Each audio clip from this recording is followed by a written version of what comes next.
Hello and welcome to another episode of the No Longer Laugh at Pat podcast, hashtag Patchats.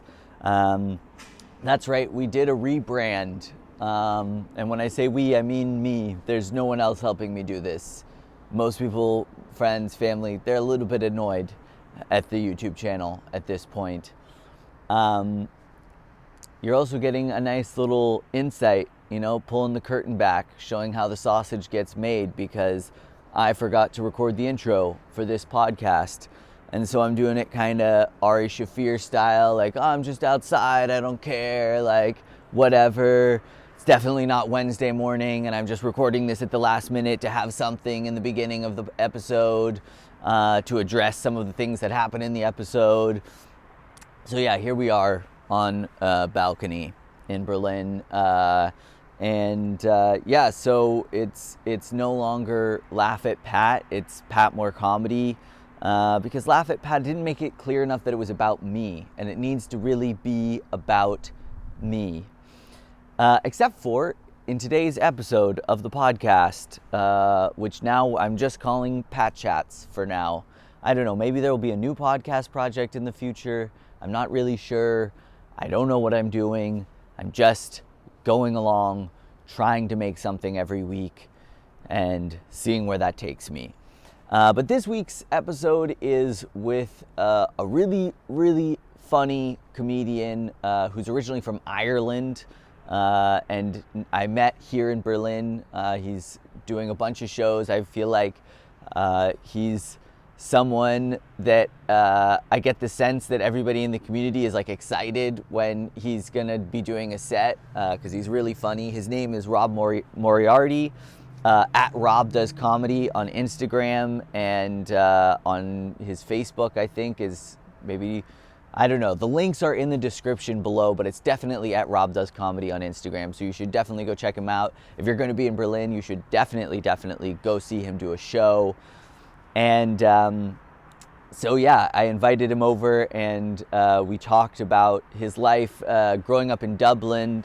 And one of the things I think is fun about doing the podcast is that it's kind of just a chance for me to like talk to some of these people that I'm seeing around in the comedy community, and get to like ask them all about their lives and whatnot in a way that you just don't get to do in like normal everyday life, and certainly not just like kind of in passing at different various open mics or whatever. And so I got to hear about his really interesting and brutal, at times brutal, struggles with mental health and this depersonalization disorder. And we talked about kind of his wild younger days that led up to that, his time in art school.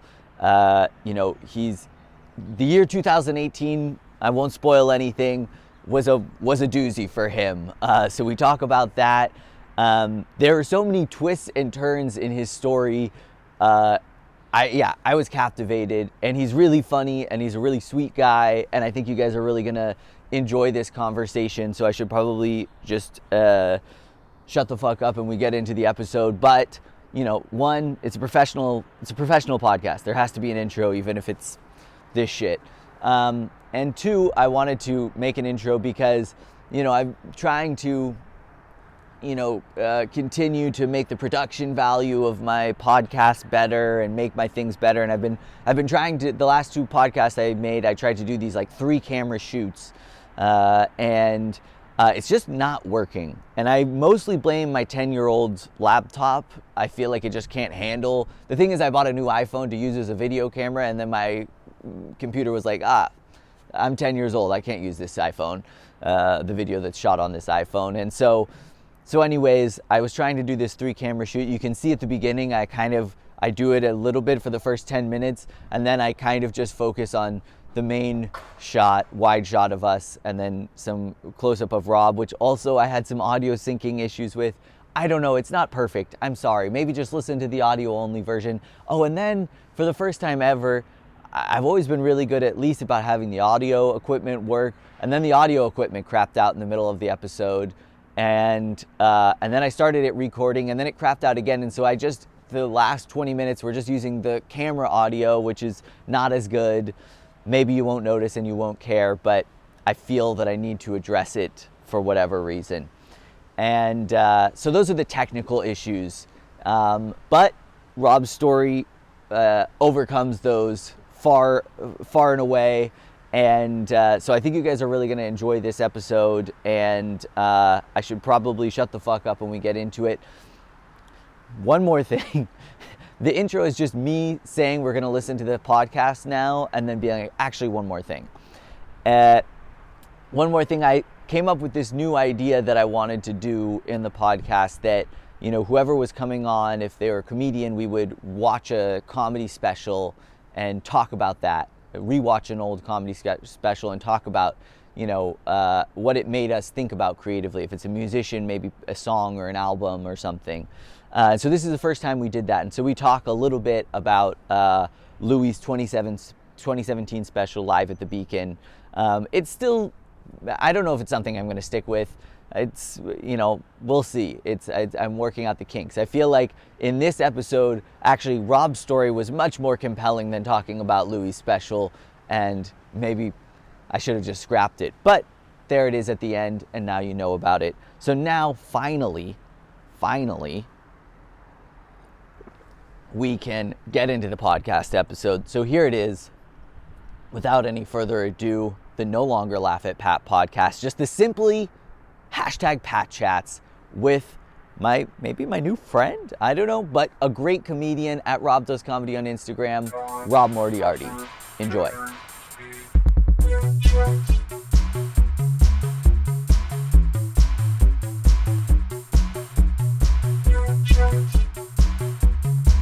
Okay, so to get started, can you tell us a little bit, like, what's your name and where you're from and everything? Yeah, so Rob Moriarty, and I'm from Dublin, Ireland. And I've been living here for maybe a year or so, yeah. Okay. Yeah. And did you grow up, like, in the city of Dublin, or? Yeah, grew up in the city of Dublin, yeah, my whole life, yeah. So. And so, what, like, what is that like? Because I grew up in a kind of like a small town that's like an hour outside of San Francisco. Oh, right, yeah. So it was very idyllic in the way that you think of, like, we would just be out playing until whatever. And so I'm always interested when I meet like city kids, you know, like, what was that like, you know? Could you guys just go out and play, or did you have to, like, were your parents like worried about... Yeah, see, like, I grew up in, like, there's, like, inner city, which would be, like, it might be a bit rough or dangerous or whatever, and then, like, I would kind of live, like, just outside the city, like, 10 minutes outside the city on, like, a train. Okay. So it was, like pretty, what would you say, suburban? No, suburban countryside? Or suburban, no, it wasn't, like, country, it was... But, like, a little bit more like a neighborhood. It was more a neighborhood type thing, and... yeah, so, like, where I grew up was, outside like, the ring. Yeah, outside the ring, basically, yeah. Like, where I grew up was, like, really super safe and stuff, so I could kind of go and do whatever. But, my mother was quite strict with, like, what I couldn't do. Yeah. But, do you have siblings? Yeah, I have three brothers, and 2 brothers and a half brother, but I just say my brother. Yeah. We can count it for this spot, you know. Yeah, he's not gonna watch this. So I can say I can call him my half brother. He's not gonna be offended. But yeah, technically he's my half brother. But he's 9, and then I have an older brother who's 29, and another brother who's 22. So you're in the middle? Yeah. Okay. Yeah. And what kind of dynamic did that create then, if your mom was, like, really strict? Was your older brother, like, the one who was, like, the golden child, or was he the one breaking the rules and making it easier for you guys, or? Yeah, my brother was like, older brother was, like, pretty, like, well behaved. Like, he did, like, sort of par for the course stuff that you do in your teenage, like, whatever, drinking and stuff. But then, like, I came along and I was just a fucking nightmare, man. Like, dude, man, I broke my mother's heart, like, so many times, man. Just, like, I was a nightmare in my teens. Like, Up until 16, I was pretty well behaved. Like, Uh-huh. really well behaved. I didn't fucking cause any trouble. And then from like 16 to 20, I was just a fucking nightmare. Just like got arrested and fucking got caught with taking drugs and just coming home, like fucking getting sent home from places like underage. You know, like when we have underage Yeah. discos. And I'd turn up at these discos just fucking shit-faced, and then like the venue would have to like call my parents to pick me up, and I'd just be like, That's like an fucking element belligerent. to like the European kind of adolescence that I feel like is different in the States, you know, because it's like the fact that there are sanctioned places that you could go, Yeah. and then also that then, because, you know, like if you get caught being drunk as like a teenager in the States, it's like usually they're gonna call the cops, but it's Yeah, kind of yeah. hilarious to think about them calling your parents and being like, your fucking son Yeah, is like uh, too drunk. yeah, that's Like- basically it. Yeah, man. They used to have like a drunk room in these like underage teenage disco places where they just put all the drunk kids, and then just like got their parents to come pick them up. So that happened countless of times, and just just a bit of a, I think. And then my younger brother came along, and my mum was just so worn out from dealing with me that he just got such an easy ride. Like, she's like, as long as you don't get arrested or take drugs, you'll be You're fine. Yeah, Yeah. She was just so fucking tired of dealing with me. Like, well, it's growing up in San Francisco must have been fun. Well, I mean, the thing is, like, I grew up in a small town outside of the city, and like, also I was like super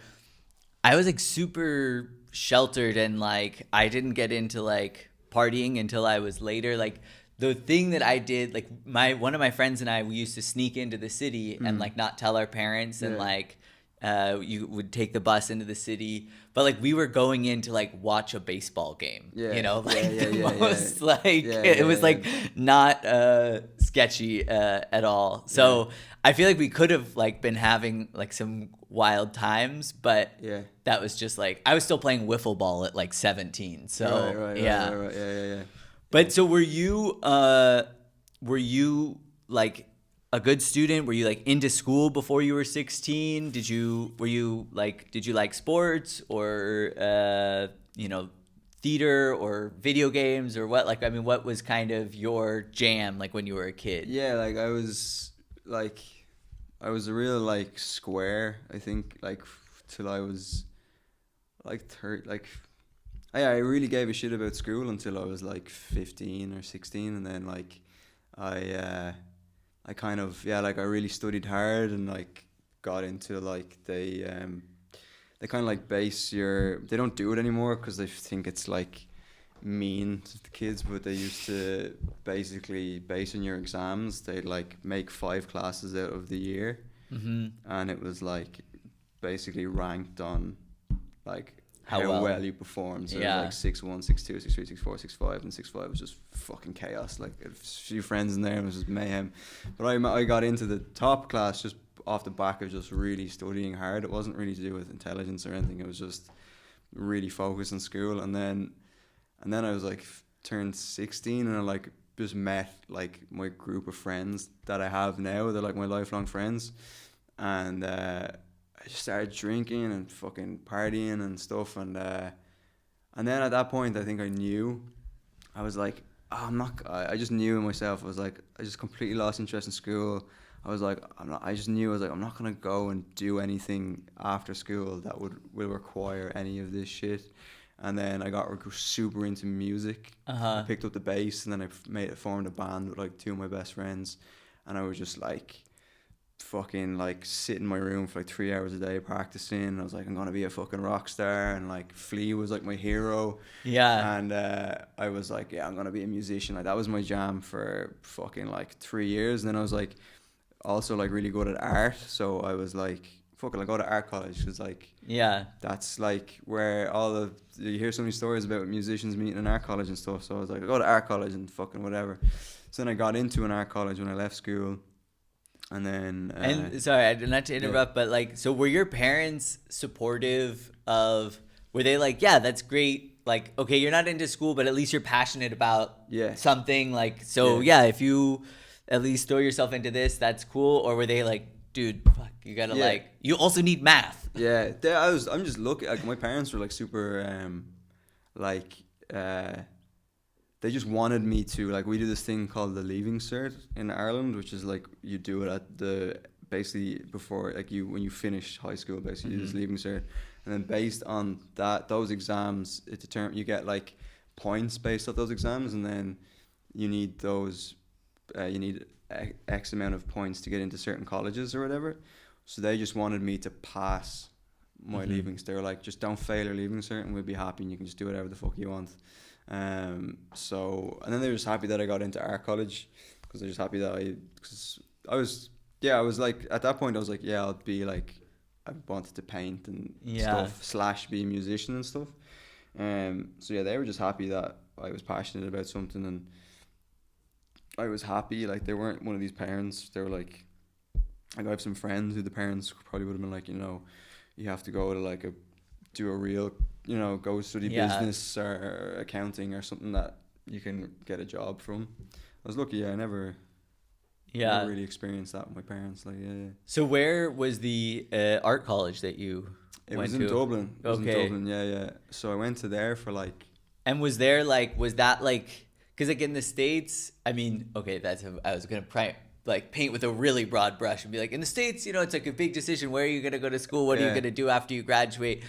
For some people, that's not as bad. From where I'm from, in more of an upper middle class thing, it's like, are you going to go to school? Where are you going to go to school? Like, I remember agonizing over that decision about what I was going to do. And in the end, obviously I'm happy where I am now, but in some ways I'm like, I maybe would have been happier if I'd gone to a art school. Yeah. Did you go to college? I went to college. My parents sent me to a Jesuit Catholic university, Okay. which was weird for me. Yeah.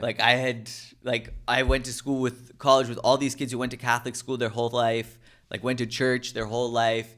And I was from North Bay, California, where it was you were weird if you went to church, kind of, Your family religious? I mean, Buddhist, kind of. Buddhist, okay. We went to these meditation centers and stuff growing up. So that was my background. So it was I feel like going to that college was eye-opening for me. Also, it was the first time I met real conservatives. Yeah.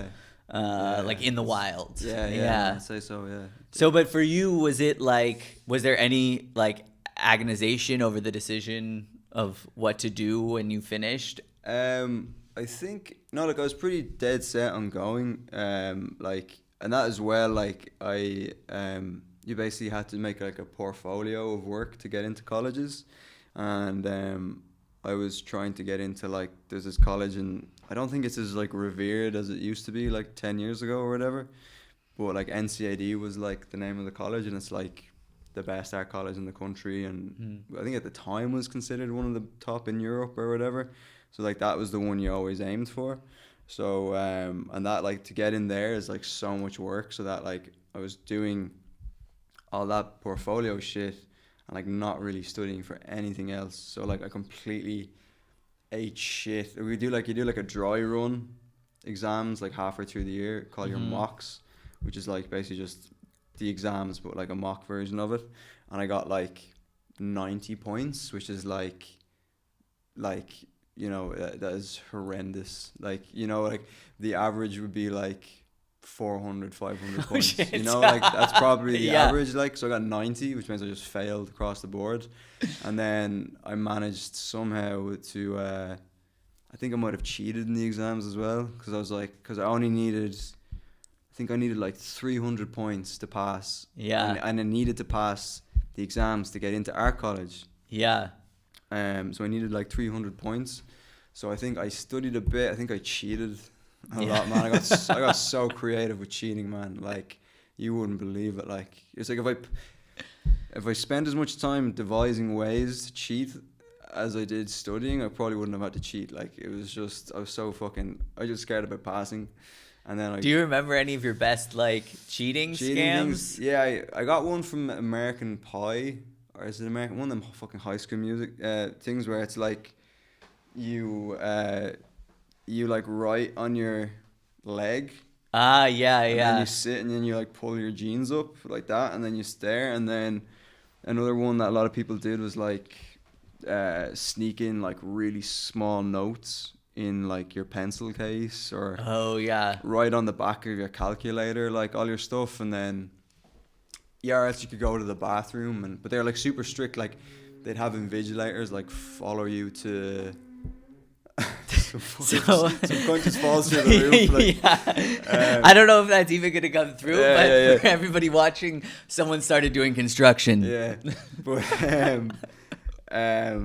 but yeah, they'd have like invigilators like follow you to the bathroom to make sure you Really? didn't cheat. Yeah, and so like a lot of people would just like put notes in their like hide notes and go into the bathroom to take a piss and just read the notes and go back. So I did a lot of that, and I managed to pass by the skin of my teeth. I got like 310 points or something. Nice. So so I managed to get into our college, and yeah, but then when I got there, like the first year was just like party central. Like that college is just like known for partying. Like it's just insane the shit they used to do. So I went there and it was just like a year straight of partying. So I didn't take the first year seriously, and then the second year I kind of realized like I met real artists. And I was like, oh, I'm not one of these. Like I thought I was into art and I wanted to do it, but I was like, nah. I kind of realized I was just there because I was good at it, and I'd kind of bluffed my way through. And what for you was like that difference between like the fact that it's like for them it's like there was like a thing where it's like I need to be painting and for you you're like, oh yeah, it's nice, and people seem to like it. Yeah, it's the same with like it's you see it in comedy and you see it in things like you can just like smell it off people when they're like super, like I'd go in and like I'd breeze in, like it was like this open format thing where it wasn't like there was no, the college was just, the studios were just open from like, you had some lectures and stuff or whatever, but the studio would just be open for like from 8 a.m. to like 10 p.m. So you just come in whenever you want and you just work, and like I'd be coming in and there'd be people there since 8 a.m. and they're just like, and then you do like these sort of lectures or group work thing where people would talk about like their influences and like artists that they were into at the time, and they'd have like notebooks filled with like sketch and all this stuff, and I just turn up with nothing, and then I'd be like, no, I'm not, I didn't like, and everyone would like go to art galleries and shows and exhibitions. I did none of that shit, like, and I was just like, oh, I don't want to do this. And as well, like with art, it's same with like anything creative, like it's like if you're gonna do anything creative to try and make a living from it, you have to be like balls deep in it, like you have to put everything into it. And I realized that like the only way I'm gonna have a career in this is if I'm as dedicated as them. And I was like, I'm not. So what I have like so many things. I still want to I want to go back at some point to your childhood and talk about like like what kind of comedy stuff you were first into as a kid, and also I want to talk about like your first getting into partying. But the art school thing is interesting to me because to me, like the older I get, it's like a huge turn on for me when people are like super passionate, and like it's just like I can be super not into the thing that they're into. Like my best friend from childhood, like he works in a winery and like he's upset, like he knows all about that shit. And like I could give two shits, but the fact that he knows and he's like, dude, the soil composition is like, it's, whatever, 30 meters higher here. And that makes the flavor different. That is like so cool to me. And then at the same time, there is this kind of like funny, like pretentious thing within art also. So I was just wondering, like, what was your experience like, especially as being like, what, you were like 19, 20? Yeah, I dropped out before my final year, and which was like, everyone thought I was fucking crazy, because everyone, no matter what course you're in, they just be like, just fucking do it, just finish it so you have a degree. And I was just like, I deferred for a year between I finished it's a crazy story. I had like a nervous breakdown about like halfway through my, what would it have been, my third year. Halfway through my third year, I had like a complete nervous breakdown, and I had to like go into like a psychiatric hospital and everything. So wow. It was insane. It was fucking insane. And and then I got out of hospital, and then I kind of did college and like they were awesome. Like when I think back, they let me do it on like a part-time basis. I think with the art college, whatever it is about creative people, like they just dealt so much with, like, I think NCAD had like the highest suicide rate of colleges in Ireland. So I think they were just, that college in particular were just very used to dealing with students with like mental health problems. So they were really accommodating. And then I did third year of college, and then I just knew, I was like, I don't want to do this anymore, and I deferred for a year. So I just took a year off and tried to make my mind up, and then I was and what I just decided not to go back. Yeah, in that like for example, like when you had this, like you had this breakdown, or the year that you deferred, were you still like painting a little bit for fun, or was it always just something that you were kind of doing like for school? Yeah, for school. Yeah, I wasn't passionate. I wasn't like, I was still like playing music all the time. So I was still like, that's what I want to do. Yeah. I still wanted to be a musician and stuff. And I was like convinced I was going to be famous, you know, and those things. Oh, dude, I was like fucking convinced. I was like, it's only a matter of time. Yeah. And, yeah, so I was still playing music that whole time. And, but yeah, that was probably a lot there that I threw out. But so like like when you had this like breakdown, what like kind of led up to that? Yeah, it was like such a kind of mixture of shit. Like I think I was burning the candle at both ends, they say. Like I just wasn't. I think I weighed like, around that time I weighed maybe 7 stone, 6 stone, 7 stone, which I don't know in America do they do. Probably like 18 dishwashers. Yeah. It was like, I'm trying to think in like, in pound.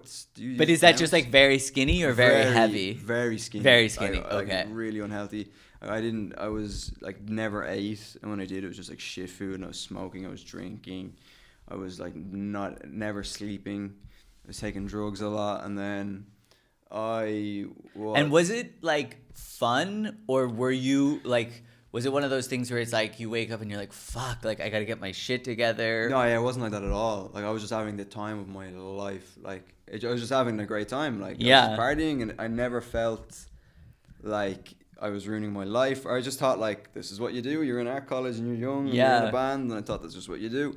And it's so funny, like later on when you're doing therapy and stuff, they're like trying to find out why you took drugs.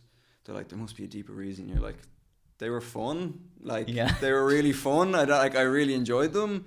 But then on some level, I think I was like, yeah, there's probably some shit I was trying to like I think before I started drinking, when I was like before 15 or 16, I was like just super shy and had anxiety and couldn't talk to people and stuff. And then when I drank, then I was just became like a character. Like I was just this character, and I was super comfortable in social situations and stuff, and made friends, and kind of like getting absolutely shit faced became like a part of my fucking character. Like everyone was just like, oh, Rob is a crazy drunk guy, he'll shit on your floor, he'll something, you know. Oh, that's Rob. Yeah, that's Rob. So it just became this part, like it was just like part of me, just like, oh yeah, I hope Rob's coming to the parties, he'll do something crazy. Like, and that was just me then till like 19 or 20. And then when I was like 20, no, when I was like 19, then I joked about this on stage, and it's like I took magic mushrooms with like a friend of mine who I hadn't seen. He was like my best friend in school. I hadn't seen him for like 2 years. He's like, hey, you want to come over and like, you know, smoke some weed or whatever? I was like, yeah. And then he was like, oh, one of the guys might be bringing magic mushrooms. I never touched psychedelics because they scared the shit out of me. Like, I heard so many horror stories. And then I went, and then I ended up, long story short, I ended up taking like by accident like a shit ton. Had a bad trip that lasted like 6 hours. Felt like 6 years. Yeah. And then I thought I was gonna die. I thought I was fucking going crazy. I thought I'd never feel normal again. Just fucking like, just really bad. Woke up the next day and I was fine. And then I was like, okay, I won't take drugs for a while. Like, I wasn't doing anything heavy. Like, I was a big stoner. Took ecstasy like pretty much every weekend for like a year and a half, 2 years. and that was a little bit of other things, but like that was it. So then I was like, I gotta take a break, just like give my mind a rest. And then one day I was just like, oh, I'll just have a joint, and then it's just like that was just like the straw that broke the camel's back or whatever. And I just had like a proper kind of like a breakdown, like a legitimate kind of breakdown type thing, where it was just like basically feeling like constantly like having a panic attack, and then like just the worst depression imaginable. And then as well, I developed this thing, I don't know if you've ever heard of it, it's like depersonalization disorder. I was just gonna ask you about that, because I have one of my best friends here actually just I mean, I guess he's still going through it a little bit, but he spent all summer in like a institute dealing with this kind of thing, man. And this is the same kind of story. Like he had like a kind of a mental, like his first bad reaction, he had like an edible, and then actually the straw that broke the camel's back was like a CBD tincture even. Shit. Yeah. So there wasn't like without like very little THC. Yeah, really, exactly. Yeah. Shit, man. But anyway, so I had never heard of it, but yeah, neither did I. I thought I was going fucking. It feels like, I'm sure your friend probably told you about it. Yeah. The hardest thing in the world to describe, because there's derealization and then there's depersonalization, and depersonalization is like feeling within yourself that you're not real. Yeah. Or you're like a robot and you're not in control of.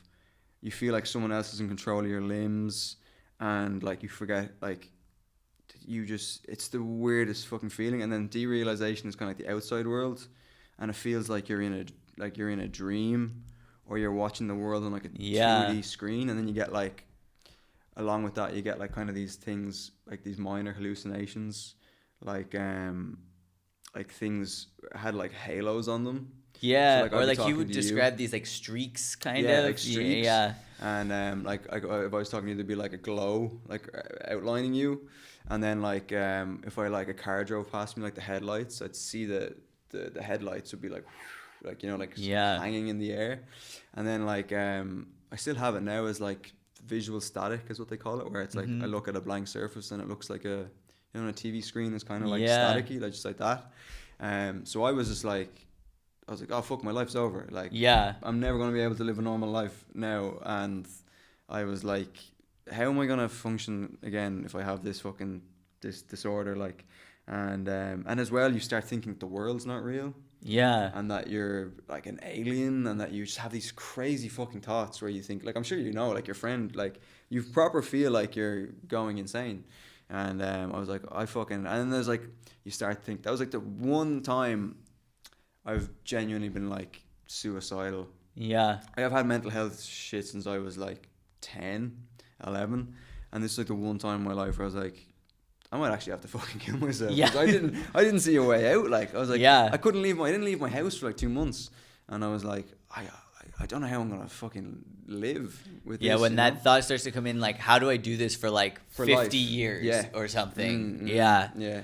Was like something that my friend dealt with this also was that like he was going to therapy and the therapist like didn't really know, like it's a kind of rare, and so he was like, I mean, I don't know if this is actually how it went down, but my feeling was it kind of like he was making him feel like maybe this is like in your head or something, man. Which seems like also the worst possible thing you could be telling someone who's dealing with this like real fucking problem. So was there a gap there before you were able to like find this diagnosis? 100%.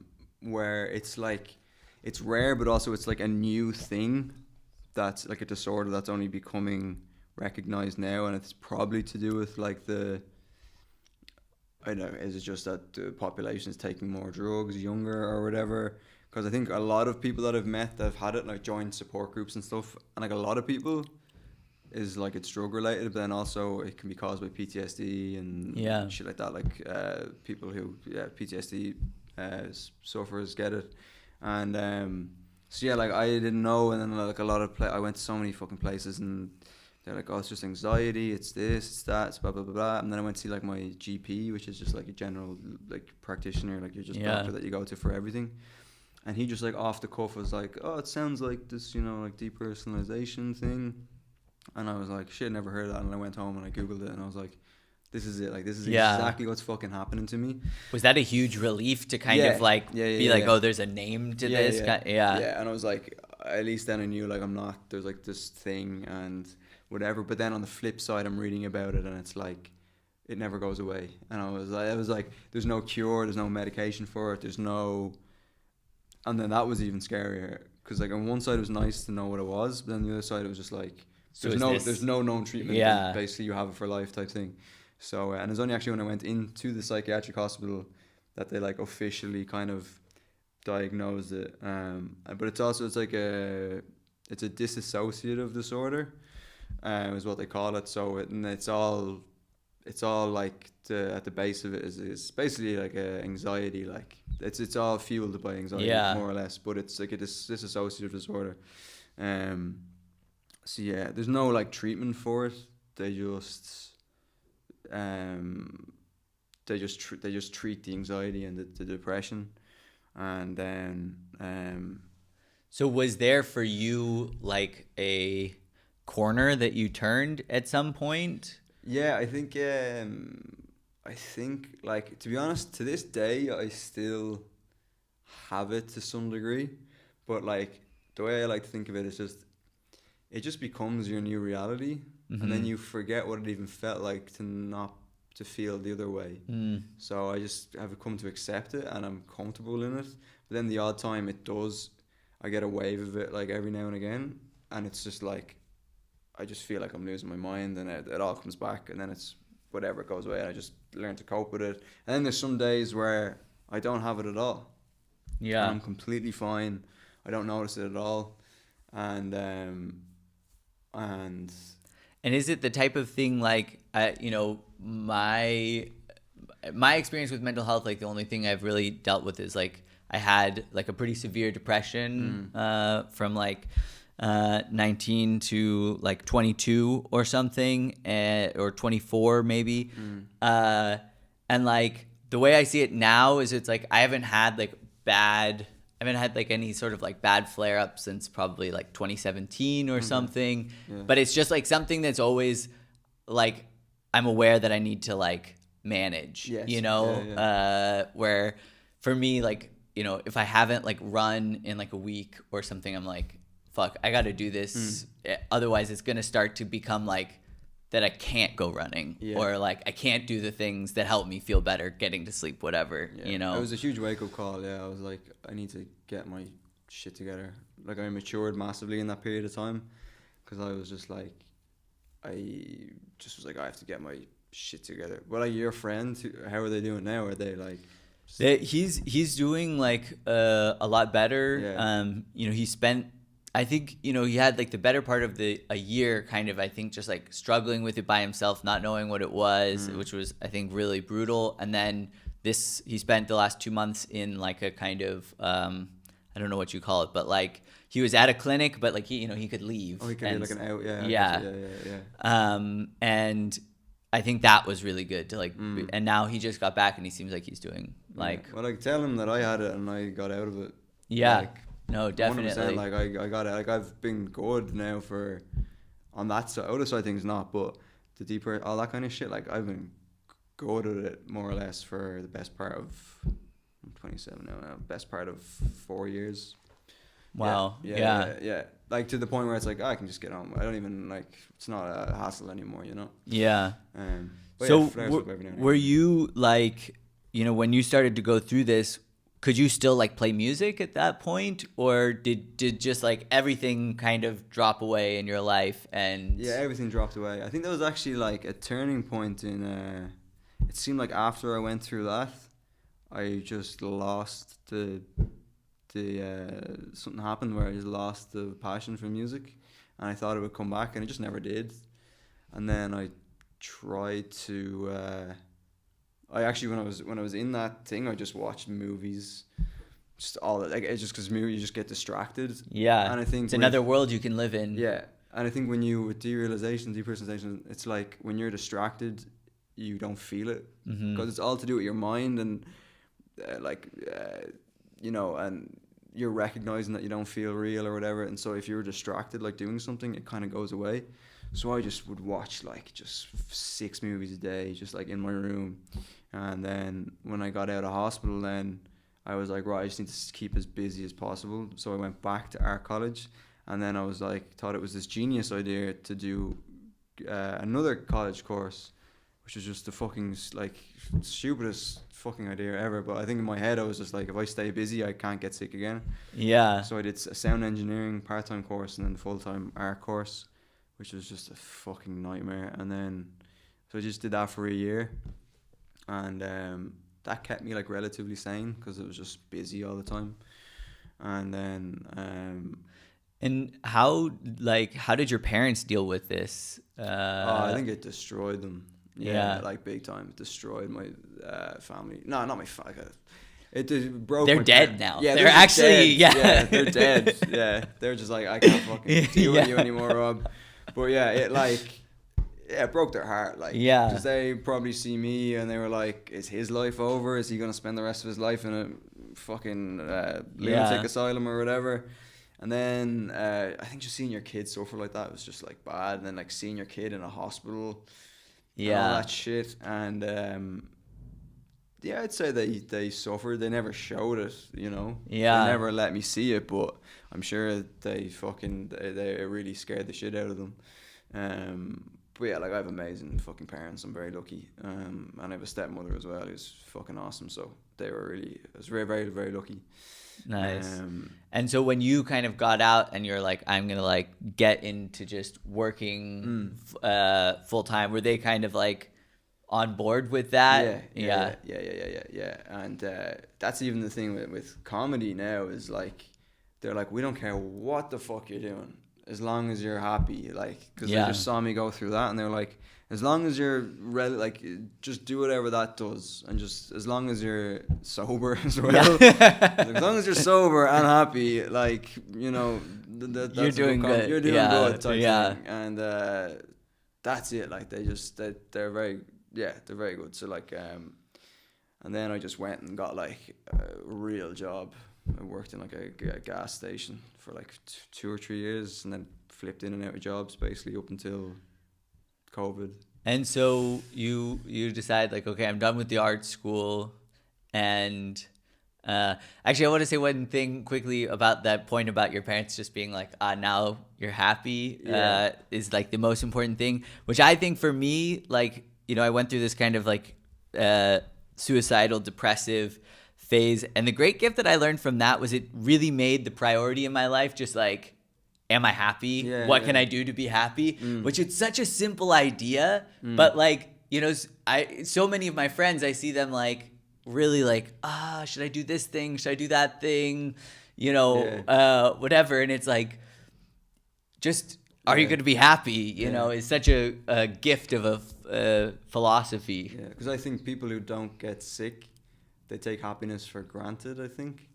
So I think when you go through something like that, you realize how like sacred it is to just be in a good mood. You know what I mean? And not be like fucking thinking you're losing your mind, you know? As well as like I took sanity for granted, you know? Yeah. Like I was just like, I would cut off my dick to feel normal again. To feel like I felt before I fucking took shrooms. Like I was like, I'd do anything. Like so now that I feel, there's days when I'm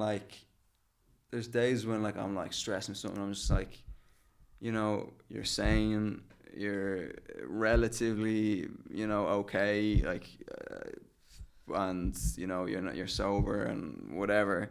So like, and then that's enough to me to be like, all right, that's enough for me. Like, you know what I mean?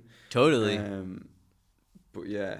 Was there like, cause for me coming out of like, my depression, also one of the crazy things was it was like the high of like being just happy again. Like, I don't know, like the most brilliant like sunsets I ever saw, and like, you know, crispness of the air I ever felt was like right after that period. Because I mean, you know, it's just like that opposite reaction. So did you have like a feeling of like, as you kind of returned to more of a feeling of sanity, that like it was... I think I started to appreciate smaller things, but I think really, to be honest, the thing you're describing there is only really started to like hit me I'd say in the last like maybe since COVID started, and definitely like in the last year, I think being here, like there's just days where I'm walking down the street and it's like a nice day. I'm like, this is beautiful. Like, and I'm like looking at dogs and I'm like birds, and you go to a lake and I'm like, this is like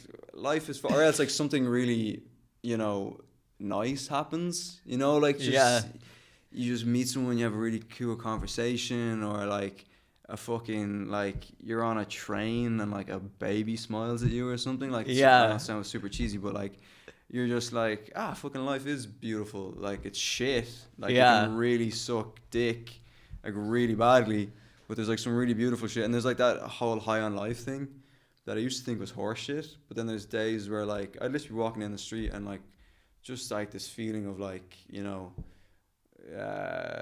just this real nice feeling of like, this is beautiful. Like life is really fucking beautiful. Like in moments. Like, so I've only really experienced that, I think, like in the last year and a half or something. Like, I have a weird thing with it too, where like, I mean, I told you my background, like I grew up Buddhist, like there was no Christianity, but sometimes in those moments, like when the baby smiles at me or like the sun is hitting the tree and the birds are chirping, I just get like, God is good. Like somehow like. Yeah. Is Buddhism like, is there, I know like a little bit about, is there like a God afterlife? Is there a God that created the earth and is looking over stuff? And I don't know. I mean, I think like my like level of understanding of Buddhism also is like this kind of like Western Buddhism, which is like very much focused on like just the human experience. And I mean, I think the general overarching idea is the idea of reincarnation and your karma, basically like, how you walk through the world is going to determine your next experience within the world. I'd be into that, which I think is a cool idea. But there are also like in Tibetan Buddhism, for example, there are like these other things where there's like other levels with like ghosts and weird shit that I'm not totally familiar with. But but so let's go back. So you like quit art college and you start working at like this gas station. Now you're not into music. How long is it, and what leads you to start like thinking about doing comedy or like that? So like I was just working in this gas station. Like, I had a few jobs working in a gas station. I worked in this is like so grim. Before I worked in the gas station, I was trying to. The gas station was already pretty grim. Yeah, if I'm being honest. I worked because I worked. It was like half in the gas station and half like working in the car wash. Just cleaning people's and you're cars. doing it sober. Yeah, exactly. Like that's the type of job I kind of associate with being like, I gotta be fucked up. Well, totally. Like there's like, and I worked at a car wash. Like at the gas station, you're just cleaning people's cars, and that is just like fucking grim. Before that, I worked in like a Chinese restaurant as like a kitchen porter. And I was like the only non-Asian person there, and it was just, dude, like I used to get the bus in, I'd be like crying on the bus. I was just like, I don't know if I can do this. Like I don't know if I can do 6 hours of this shit. And you go in, it's just like this kitchen, it's like the size of this, and it's just like 10 people in it, and you don't speak the language, and it's like And so then I went down. Why did they hire you? Oh, because none of them wanted to do that job. Yeah. And they're like, the only person who'll take this job is some fucking white kid who's dropped out of college. Like, that was the thing. They were like, you could just tell that they were all like, none of them fucking wanted to clean the dishes or whatever. Yeah. So, like, they kept, because that was the thing. I had a friend who got me the job. He was like a delivery driver for them. And he was like, I've been here for like 5 years. And every person that's done your job has always been like a white kid who's just like, doesn't know what they're doing with their life, and they always quit after like 3 months. And it's just, and they get another guy. So I did that for like a summer. Then I went to this gas station, left the gas station, and I went and worked in a coffee shop, coffee shop. And then I went to were there good parts of that experience, or was this like trenches kind of like? Yeah, it got to that point when I started. I think it was awesome. I was like, I had money for the first time in my life, like, and I wasn't drinking, so I was just making, which saves you an incredible insane. Like I was making a shit ton of money for me at the time, which was like, and I'm living at home, so I'm not paying rent. So I was making like 1,200-1,300 euro a month, which is insane fucking money for me at that age, going from having no money in college. And so it was awesome. I had money to just go do crazy shit and travel and stuff. And then I left that job and blah blah blah. And then I worked in a call center, like doing surveys with the public, which was just so. Were you just like kind of thinking like, I want to check off like every job, yeah, like? Because then as a kid as well, I worked in like a fast, like a sort of like a McDonald's type place, and then did kitchen porter work as well, and like I've had fucking basically every job under the sun, and so then I went to a call center, and I just wanted to I think everyone in there just wanted to kill themselves. Like, it was so bad. And then I was just coming into like, which is weird because it was the suicide hotline. Yeah. Yeah, man, that's fucking, yeah, it was, I remember someone said something funny to me. It was like, we have Samaritans in Ireland, which is like the suicide hotline, or like, yeah, and then or else it's like a phone line that you call if you're like fucking depressed, and it's like, oh yeah, you can do this, but you can't tell anybody you do it, because, you know, if you tell someone, oh, I work for Samaritans, then they mightn't call because they're afraid they get you. Oh, you know what I mean? Yeah, makes sense. So then someone was just like, what's the point in doing that if you can't tell people? Yeah, you know? yeah. Look how good of a person I am, you know? Might actually have been a comedian who might have had a joke about it or something, but yeah, so I did that job, and then at the time, like, coming up to that, like, I was playing music, but I just completely lost interest. And then, like, I don't know if you've been in bands before, but like, no, they are just so hard. Like, you see bands that have been like famous bands, and how the fuck did they? Because you're so reliant on. This is what I love about stand-up, is that you only have to rely on yourself. Yeah, that's all it is. Where it's like, you're in a band, and you're relying on 4 other dudes to like turn up to practice, show up on time, to be dedicated, to put in the work, to practice, to, you know, want it as much as you do. And I got so sick of like relying on other people, and as well, I just lost interest in like doing that as a living, or pursuing it. So then, like, so yeah, I probably stopped doing that at like 25, and then I went through another crazy phase of like, I got a crazy idea that I wanted to do.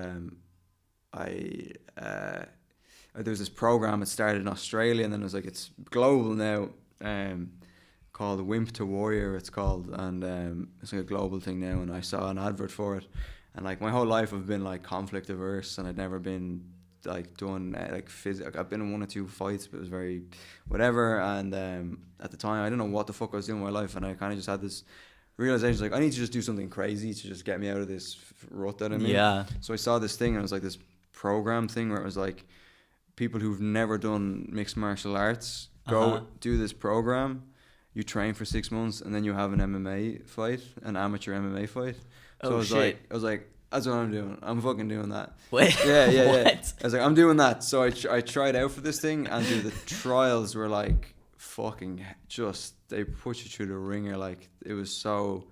Like, fighting stuff, or just like working out to the point of like making yourself sick? The fighting stuff didn't start until you got into the program, but like working out to the point of like passing out and vomiting. Like, they brought the trials last like 2 hours, and it's like a boot camp thing, and they like bring like garbage cans to like the edge of the thing, and people are just like puking up, and people are quitting and everything. So I was just like, and at the time I was like getting into MMA and stuff, as a fan, and then I did this training. Got into the thing or whatever, and like, it was insane because it was in I don't know if you like follow MMA, but it was with John Kavanagh was the coach. Oh yeah. So it was John Kavanagh. It was in McGregor's gym. Oh wow. And like, McGregor it was during the build up to the Mayweather fight, so McGregor was like floating around, and it was just this insane experience.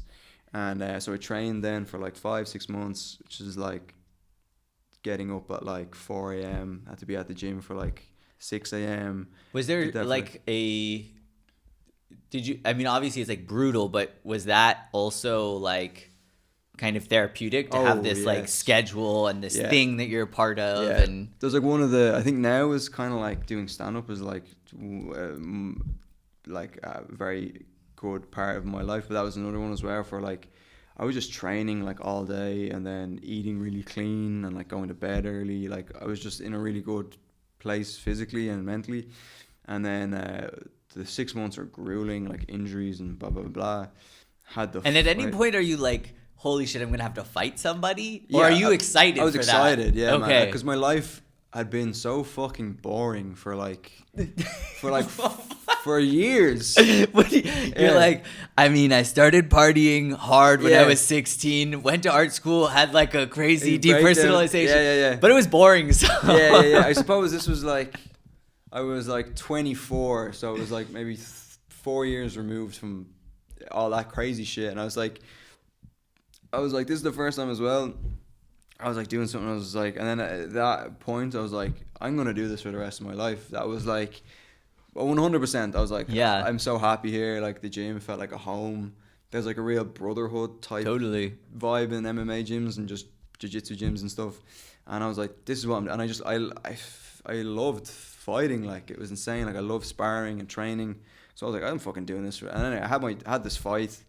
It was in this insane event. Like your family and friends came. Like my poor mother, fucking probably didn't sleep for weeks before it. And there's literally like nearly 1,000 people there. Like it was insane. I wasn't like, for a parent, you know, it's like you see your kid, like he's dedicated himself. He's like getting in amazing physical shape. Like he's found this cool thing that's like so great for him. But and it leads up to like, and you're going to have to watch him fight in a cage. You're going to watch him get brain damage. Because my mum's a nurse. Oh shit. So anytime she just sees you getting hit, she's like, brain damage. And so then she's like, maybe you should try some ecstasy again. Yeah. It's like, I prefer if you did drugs. Like, I had this fight. It's actually on YouTube, and I made the mistake of telling comedians it's on YouTube because they all just got it in a bar one night on the phone, and they all watched it, and they were like, "Holy shit, you're getting the shit kicked out of you!" And then when we did the roast battle, like a few months ago, they were just like, a lot of the jokes were just how I got my ass kicked or whatever, and I like broke my collarbone. Oh shit, yeah, I see the scar. Yeah, I broke my collarbone. In the fight, yeah. I like, the first round, he like fucking like double legged me like a wrestling. And just like spiked me on my like this side of my body. And I just felt my thing go like snap. Oh. And then it was like the very end of the round. Like it was the very end of the round, so the ref stopped. And I like stood up and I was like, this just whole part of my body was just like fucked. And then I went back to my corner with the guys, and like just pure like adrenaline. Like, I felt like I was in a video game. Like it was crazier than any drug I'd taken. Like it was just, I can't even describe what it was like. And the intensity, and like the corner guys were like, you know, fucking giving me like fucking like, you gotta do this in the next round. You're losing, blah blah blah. And then in my head I was just like, like my whole family's here, my friends are here. I've been training for 6 months for this shit. I was like, I'm not fucking, because the minute I'd say there's something wrong, they'd stop it. So I was just like, fuck it, let's just see what happens. Like, so I went out for like the second round, and like my arm was like literally just hanging like this, and like barely, like I was just like barely like doing the bare minimum, and like the referee's like, you gotta like fucking engage or whatever. So a little bit of like punches. You're like thrown. Doing like a little. I was just running from him like, and I was like doing the bare minimum, and then there was a few like punches and kicks thrown, and then he just like took me down, and then he just like mounted me, and I couldn't do anything because my body was just fucked, and he just beat the shit out of me then, and then it got stopped. So then I had to recover from the collarbone after surgery. And then I was out for like 2 months, but I was like, in my head, I was like, I'm going back and I'm doing this forever. Like, because I just loved the feeling of, it's like, I think there's like the drugs, and then there's the MMA, and then the music and comedy. It's like, not to get too fucking, it's all escapism, you know? It's all escapism, because with music, you're jamming and you get into like the flow state and you just forget everything. Same with fighting, same with like comedy, like you're on stage and you just, everything just goes and you're just like in zen for like whatever it is, 10 minutes. So then I went back to train MMA.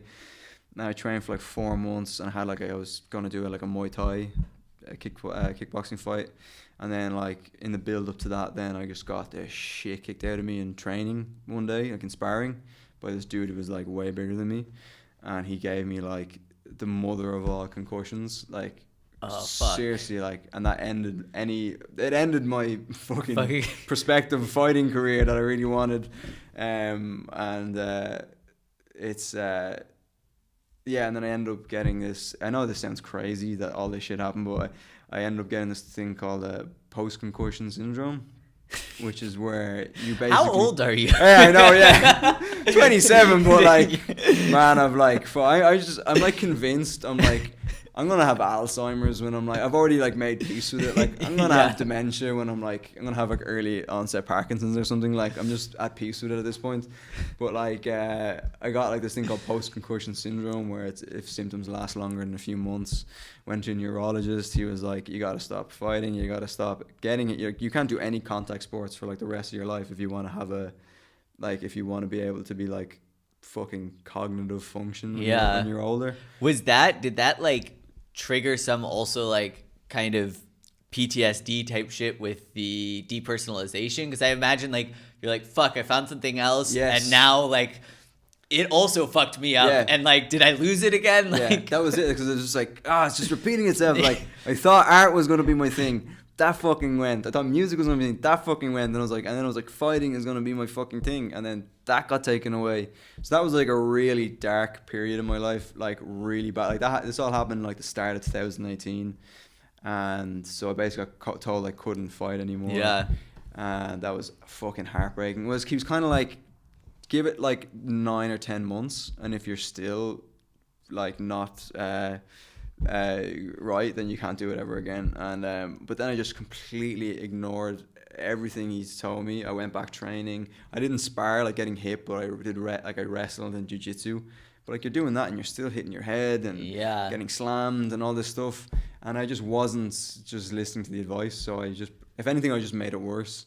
And so that happened. And what were those symptoms like? So like originally, like, I swear to God, dude, I felt like for the first few weeks, I just genuinely felt retarded. Like, I was like slurring my words. I couldn't, I had like super like light sensitivity. Like, it was almost like to the point where like you needed to wear sunglasses around. Like hearing sensitivity, like just like, I was like, I just forget, like, completely, like, short-term memory loss was just gone, like, completely. Headaches, like headaches as well. Like, I get these kind of brain kind of zaps, which I still have to this day, which is like why I kind of don't drink caffeine and shit, because it makes them worse. Like, I'm literally just sitting there and like my whole body would just be like it will just twitch. Which is insane. Like, and so that happens, like, it still happens like once or twice a day. And just like all these weird little things. And then so that was at the start of 2018, and I'd already paid for, like, I was gonna go to Thailand to like train for like 3 months in this Muay Thai gym, like, and I'd spent like nearly €1,000 on that. Shit. I was like, I'm going and all this stuff. And then it was like, I had to cancel that because I was like, I fucking can't do it. And then like 2018 was basically just like the year from fucking hell. So that happened. Then like my best friend, like, who I'd known since I was 16, got diagnosed with cancer. And Jesus Christ. Yeah, it was just, it's like 2018 was like, I know you're gonna think I'm making this up, but that happened start 2018, and then my best friend he died, but he did get diagnosed with cancer. I skipped a bit there. Spoiler alert. Spoiler alert. He died 2018, like March 20, and this was all around like figuring out I couldn't train anymore. So he got diagnosed with cancer in March, and then when he got diagnosed with cancer, I started like drinking again for the first time in like 5 years to cope with like that whole thing, which made the brain stuff worse. Like, it just really made it bad, because like when you drink, like, your brain just gets like all dehydrated, and like you're just not supposed to drink when you're recovering from that kind of shit. And then he got like the super rare form of cancer that's like 30 people a year get it globally. Fuck. Super rare, and it's like your survival chances are like 5% or something. So he died. He got diagnosed in March. He died in October. So then I started drinking a lot then to cope with that, and then that just made everything worse. And then I And 2018 was insane. Like, and then are you like in therapy during this period? yeah, Or like I hadn't been in therapy for a while, and then when he got diagnosed, I went back to therapy for the first time in like 3 years. Yeah. Or like no, not 3 years, maybe 2 years, and then I was in there, and then I was. And they were like, "Fuck, you've had a year. Yeah, you they should were get like, a beer, Rob, maybe." Yeah, they're like, just fucking yeah. The therapist has a fridge, Yeah, like a mini like- fridge. It's like just it's okay. Yeah. So I was like, so yeah, I was just like fucking drinking, and I was just like fucking, and then he died, and then I was like, fuck, man, and then it got into like 2019, and then I like, I was just basically just working in that call center, just super fucking depressed. Like I had that feeling again of like life is just over. Like, I was just like, there's just no coming back from this. Like just fucking like just suicide. I was like, just fucking kill yourself. Like there's just no way out of this. And then like I stopped drinking. Then I'm like, I always joke, is like, there's nothing to make you sober than ruining Mother's Day, because it was the day before Mother's Day, and I was like, I'm supposed to have this big like Mother's Day dinner type thing with my mom, and then I just went out and got absolutely shit faced, and I was like, that night I like got stoned for the first time in 5 years, and I woke up on like someone's couch at like 5 in the evening the next day with like 20 missed calls from my mother, like, and I had to go home just like completely just fucked.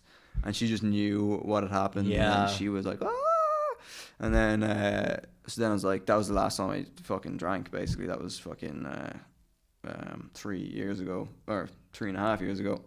So then, yeah, and then it was November of that year, 2019, was when I started doing stand-up. So, yeah. I mean, after that, I feel like the choices really are, it's like, kill yourself or start stand-up. Yeah, yeah.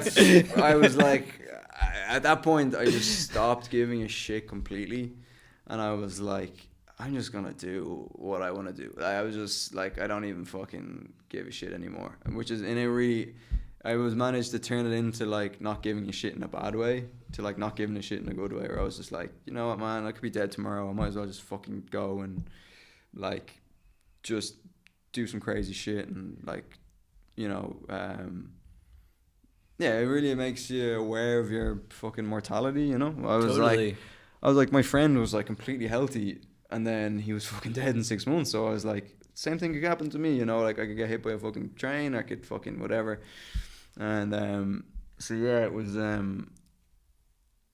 and you're not gonna believe this, but that same year, it's 2018, me and 2 of my friends went to North Korea for like a week and a half. I swear to God, I can prove all this. 2018 was just the craziest fucking year. Why of is my it life. like all of a sudden this sounds like in like early 2000s comedy? So Yeah, dude, 2018 was just woo. Wait, how and why? Yeah, dude, it was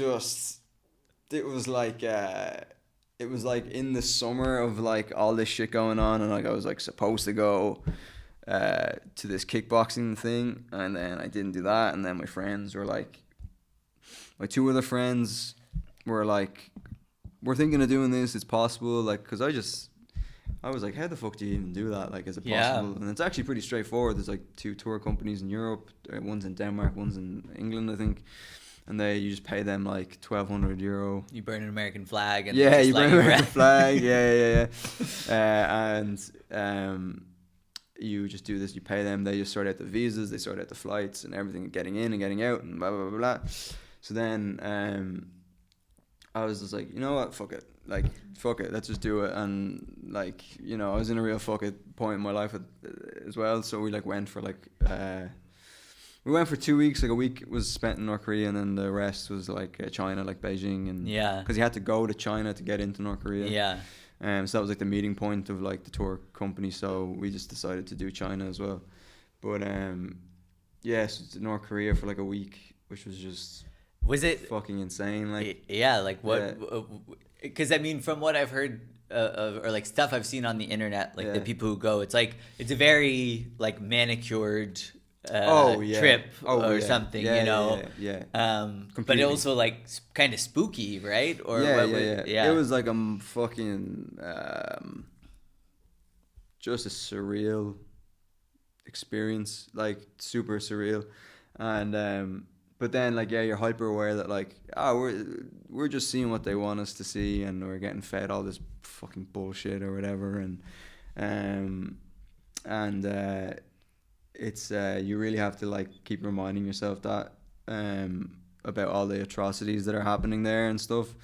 And don't get me wrong, it was fucking insane, amazing trip. Like really, really awesome. Got to see some fucking do insane things, and then as well, like it was just eye opening. You know, like you leave there and you just realize like how fucking lucky you are to be grow up in the Western world and not live under that fucking in that environment. And as well, yeah, it just gives you like perspective and shit. And yeah, it was fucking insane, man. Like we could do a whole other podcast on it. Like it's crazy. Like I was talking to a friend of mine who's South Korean, and like I was telling him, and like his grandparents are in North Korea and stuff, and it was like for the first time, it was like anytime I talk about it, it's like it was this real excitement. I'm like, oh, it's fucking crazy and whatever. But then I noticed when I was talking to him that he was like, it was a different thing for him to hear, because it's like, you know, that's his country and his grandparents are there or were there, or I can't really remember. And then like I could feel like it was a different thing for him to hear me talking about it. And then you know, he was just like, you know, like like when I left, I had to like read a book. There's a book called Escape from Camp 40 something. It's about this guy who was like the only person to escape. There's plenty of people who've escaped North Korea, but he's the only person to escape like a detention center or a concentration camp and then get out. And he wrote a book, and it's just like it just reminds you how fucked the country is, and just how like horrendous, and like so I had to read that to like remind myself that it's we really were just like to put it all into perspective of like what the reality is versus what you're seeing. And 100%. It was very like a sanitized version of what it was. So then all that shit happened, and then I was still working in this fucking call center, which I fucking hated, and I don't even know, like I just started getting the idea of doing stand up around that time. Had you been a fan of like stand up before? Like, you know, you mentioned this phase where you were like, when you were dealing with the depersonalization, where you were watching movies and stuff all the time. Were you also watching stand up specials, or was that like a part of your childhood at all, or did you come to it later? Yeah, like my dad like is part. It's so funny. Sometimes he gets angry when he hears about the shit I joke about, and I'm like, you're partly to fucking blame. You showed me some very strange comedy stuff that I was probably way too young for. Like there's this English comedy series called A League of Gentlemen, which is like just super bizarre. And there's another like I was watching like The Big Lebowski. He showed me The Big Lebowski when I was like 13, 14 or whatever. And he like I'd watch there's like an Irish comedian called Tommy Tiernan, who was I liked. And there's another guy, Des Bishop, who's kind of like, I think he does the Comedy Store in New York as well. Okay. But I never had any inclination that I wanted to do it. And then like I don't know how and when, but someone introduced me to Louie. Yeah. And it just blew my fucking mind that, because anytime I'd seen stand up, it was just like, oh, this is a joke, and it was very like joke set up, blah blah blah. And then someone showed me Louie. I think the first thing I saw of him was like that bit he does where he's like he talks about being on a plane, and he sees the soldier coming, and he just fantasizes about, he's in first class, and he sees the soldier going into economy, and he fantasizes about giving him the seat, and he's like, I didn't give him the seat. I was very proud that I had the thought of doing something really nice. And I remember hearing that, and I was like, it blew my mind. I was like, that can be fun. Like, I was in tears laughing, and I was like, that can be comedy. Like you can just talk about weird thoughts that you have. Because I was like, I do that all the time. Yeah. I constantly am like picturing myself in situations, enjoying the fantasy of like just doing something really nice but never actually doing it. And I was like, and just to hear someone like, it was the first time I heard someone admit to something like that, you know? Yeah. And be so fucking funny about it. And I was like, man, that just blew my mind. And I saw Louie with my brother when he did the 2017 tour. Oh, no way. Yeah, and then I was in a massive arena in a thing. And even at that point, I was like, nah, I loved him and whatever. Yeah. But I don't know what it was. I think at that point, after my mate died and everything, I was like taking like stock of my fucking life, and I was like, what do I fucking like love doing? Or what do I love doing? And then I was like, I fucking love making people laugh, or at least trying to make people laugh. And I love laughing myself. So I was like, what can I do that's like in that whatever arena or that world or whatever. And then I was like, stand up, yeah. And then I was like flirting with the idea. And then you're like, I don't know if it's the same with you, but like when you start thinking about doing stand up, you're like thinking about doing it, but in the back of your head, you're like, I'm not really gonna have the balls to do this. You're like, I never actually see myself getting the balls to make the step to go on stage. So I was just fantasizing about it for like a year, and I was like writing like little things in work on like pieces of paper and stuff. And then I think one day it was like November. I think I started the 5th of November 2019 or something, and I was like researching like clubs and stuff in there, like open mics in Ireland, and like every time one came up, I just think of an excuse. I was like, I have to be up early in the morning or blah blah blah. And then one night it was just like there was one on, and I had no excuse to make to not go to it. And I was like, if I don't do this now, I'm fucking never gonna do it. So I was just like, fuck it, and I went. And then I told my mom, was like, because it was like 9 p.m. She's like, where the fuck are you going at this hour? Like, and I was like, I'm gonna try do comedy or whatever. And she was just like, didn't understand it like at all. Like she was like, what? She's like, you're not funny. Yeah.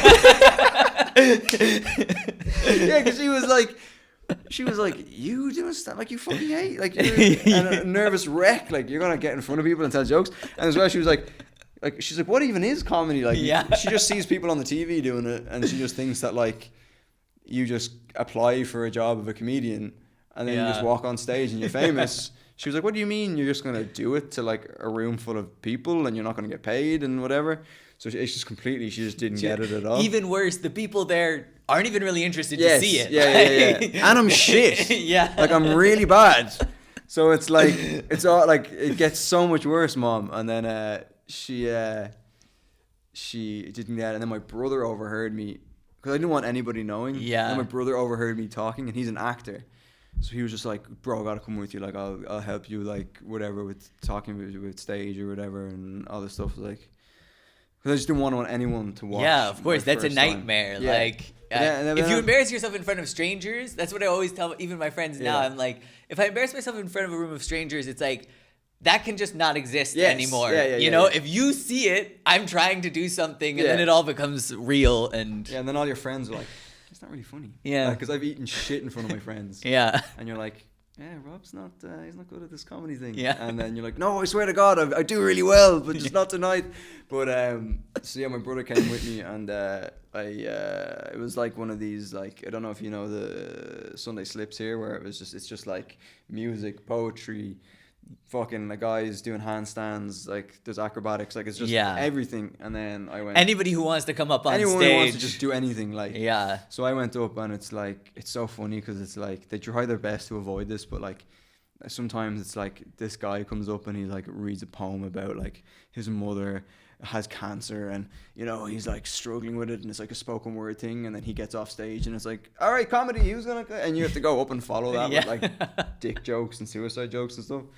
And so then I went up, and I like thought I had 5 minutes of material, and I just didn't look up from the floor once, and just spoke like really fast. I was just like having a panic attack the whole time. And then I just went, all right, thanks, and like walked off stage. And I was like, how long was I up there? And my brother was like, yeah, about a minute. And then I was like, are you fucking serious? And then I just I just left, and then after that, then I was just like, ah, fuck, I'm just never gonna stop doing this. I just got I got it in my head, and I was like, I'm just never gonna fucking stop. Like, yeah. The time to dilation thing when you're on stage is kind of wild, because I mean, like, mostly here you do like a lot of 5 minutes, 7 minutes, and like I'll be doing 7 minutes sometimes, and I'm like, I'm kind of running to the end, how do people like do 15 minutes or like 30 fucking minutes? Yeah, well, this is the thing. I'm like the opposite now, where I'm like starting to, like, I've done a few 10 minutes, and I'm doing like a 15-minute on Sunday, and I'm doing 15 minutes next Saturday, and I'm like, I love that now, whereas the idea of that before scared the shit out of me. I was like, but now I've gotten way more relaxed, and I like improvise a bit more, and the idea of doing 15 minutes is like exciting to me, because it's like when you do 7 or 5 minutes, you know, you're like, oh, I've just got to tell my jokes, and there's no room for fucking around, because if I fuck around, then I won't be able to do my closer or whatever. Whereas like 15 minutes, you're like, okay, I've got like 12 minutes of material, 10 minutes of material, so I have like 5 minutes to just have fun and fuck around and riff and improvise. So and sometimes it's the worst thing ever, and you eat shit, which has happened. But then once or twice I've done 15 minutes, and it's just been awesome, because you're not in any rush. You can like take your time with jokes and try new things and all this sort of stuff. So and as well, I just fucking love being up and doing it. It's like an escape, and it's like I'm happy. Like it's like the one time of the day I'm happy. I know that sounds so fucking like sad or whatever, but it's like this is the one part of the day where I'm like, I'm actually genuinely happy right now. I had like a week, like 2 weeks ago, where it was like 6 days in a row that I didn't get like any spots. And then like day 5, I realized like I was like snapping at my girlfriend, like fucking, and I was like, I just haven't like got, like, then the next day I had a spot, and I was like, oh, like I feel better now. Yes. Like that's all I needed. Yeah, man. And it's like, it is like cathartic, and it's therapeutic in a way, and it's a lot. Yeah, like there's a lot of fucking amazing shit that comes out of it, and then it's like I go up, and then the buzz lasts like 5-10 minutes, and then like I just come back down to earth, and it's just like everything's just shit again. It's like, oh fuck, and it's the world and life and your childhood is coming back, and it's like, but it's the best. Like it's fucking it's the best. I'd be fucked without it. Like, well, so you said like, so you were kind of talking about like this idea of like, oh, you have 10 minutes and then you're like fucking around a little bit and stuff, which is interesting, because I feel like that's something I'm like just getting comfortable with. And I had this set at another, like one of these shows where it was like poetry. I think I even told you about it, where it's like I ate shit. And the problem was, it wasn't even just that, like I was trying new stuff, and then I was like eating shit, and then I tried to like fucking be like, all right, fuck it, I'll do the jokes that I know work, and then they did okay, but it was just like, okay, I wasted my time. And like the big takeaway that I feel like I've stuck with since then was that like I just have to be less of a wimp and just go for it. And if it's going badly with new shit, then fuck it. Like it's you're getting something out of it. And I think that point kind of ties nicely into talking a little bit about Louie and the special you chose for this episode at the Beacon, his special at the Beacon Theater. Because to me, Louie is like one of these guys, like watching him, I'm like, he's always like kind of putting himself into that situation. And I noticed that even like at the like when I was rewatching the special, I forgot like that he just like comes out, no opener. Not even someone being like, welcome to the stage. He's just like, sup, we're starting this show, which is... he's like, turn off the house lights. That's just... Yeah, it's just like there's no one like him. No one does it like him, which is why I love him. And... It's like a great bit, but it's also interesting. It's like, I mean, knowing him a little bit, it's like, I feel like he did that purposefully of like, I want to like... Just fucking, I'll warm him up myself, and like, let's see how that goes. And as well, he's the first person, a comedian I've seen, who's like, because you know, like that point when you go on, there's like that really fucking horrible It's like probably the one part of stand up I don't enjoy is like that 10 seconds where before you get into your set and you go up and you're like, and it's like getting into this, like, starting the show is like just the weirdest fucking thing. And he did some show, I don't know if it's The Beacon or it's another special where he goes up and he just says something really weird and he's like, I don't know how to start shows. Yeah. He's just like, I hate starting shows. He's like, there's no reason, like, this is just so weird. Like, there's no, like, I don't know how to start shows. So then he just goes into it, like, and he's the first person that I heard, like, just be honest about that. It's just like, it's just to own it. And for someone that good to be like, I still don't know how to start shows. Yeah. Like, yeah. And then that gives you a little bit of a moment of like, okay, so it's not just fucking me. This isn't even that special, but like I remember because rewatching his special at the Beacon, I think this was also like the first special, like this was the first special comedy special I watched where I like really, I think like that one really like made me start to like fall in love with stand up.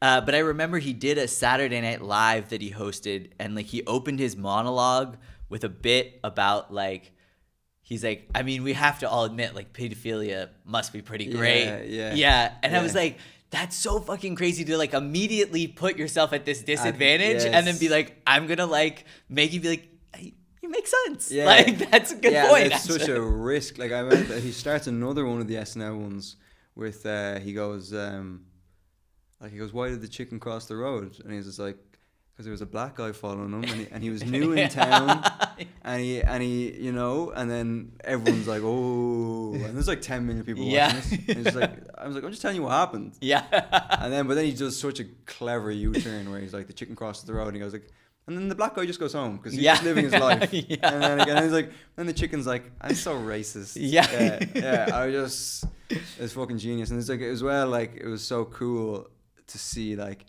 Because you just see like Louie and all these greats and you're like, oh, they've always been that great.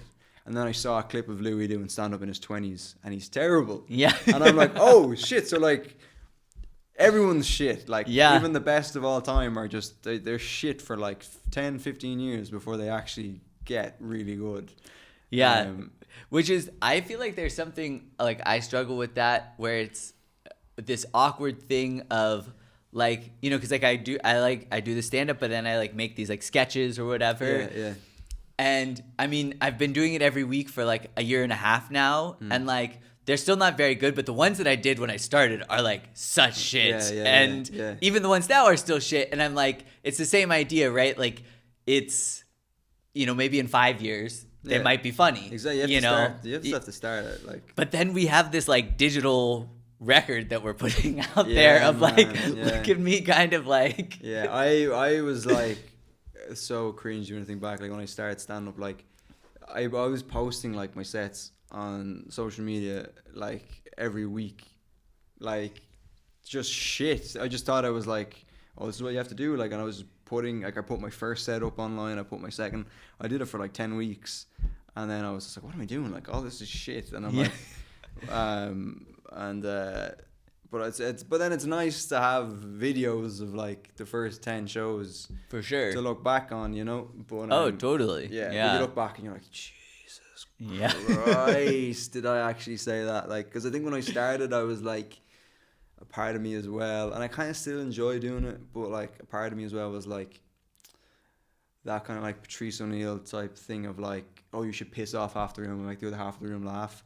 So I was just going up and I just was just like intentionally saying really fucked up shit and not really making an effort to make it funny.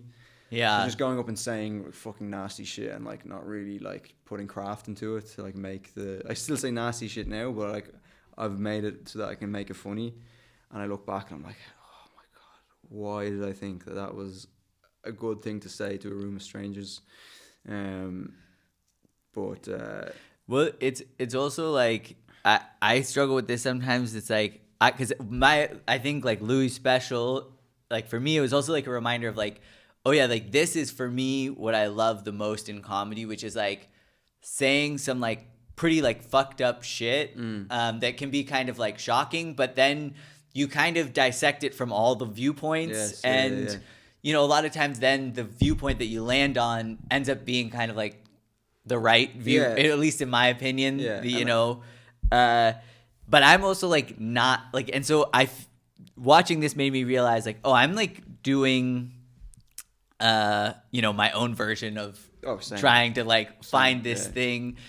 But I'm also just not like, I'm super new at it, and I'm not like talented enough yet to really like make these like you know, fun things about like opinions I have about the patriarchy like funny or something. Exactly. You know? Yeah. Like I feel like half the time I'm on stage, I feel like I'm just completely copying Louie. Like I just half the time I'm like I'm just doing him right now. I'm just doing like a copycat of him. But but yeah, as well, you were saying like he says this fucked up shit, and it's like, but he does it so cleverly. Like he says this fucked up shit, but he makes you go, yes, he actually kind of has a point. Like when he's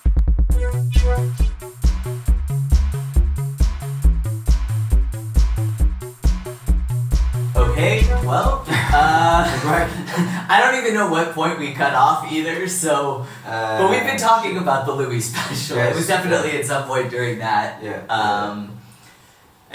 But, so, one of the things, like, rewatching the special, I guess one of the things we were talking about at the end, that I think is interesting to touch on is, like, you were like, I feel like I'm, doing my own, like, Louie thing, and it's funny because, you know, I listen to like a shit ton of comedy podcasts, obviously, like I'm a comedy fan, and like comedians always talk about like when you're starting out, like you're always kind of doing like an impression of whoever your favorite comedian is.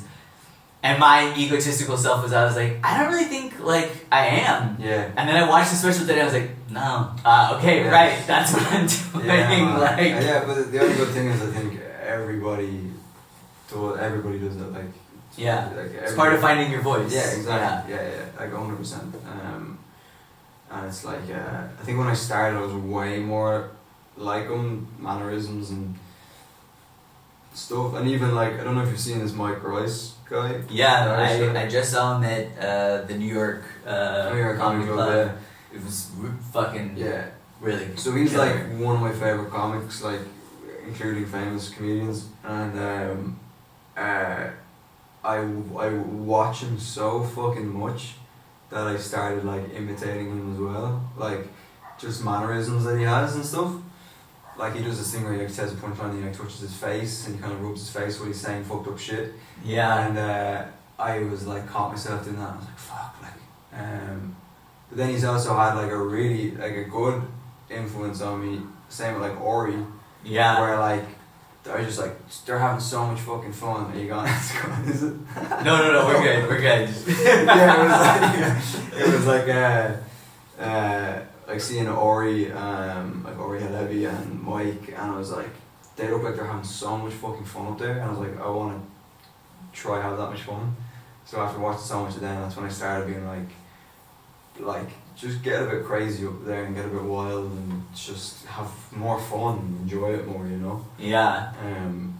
Cause for the longest time I had such anxiety about going up that a part of me was almost just like, I just want to get to the end of this, you know? Yeah. Whereas now I go up and I'm like, no, like I don't want this to end, I want to stay up here as long as I can, and I want to, like, I don't want to get off and all this sort of stuff, and I just want to have fun and stuff, which is like, probably only really started since I came over like a year, like this time, so like 4 months ago.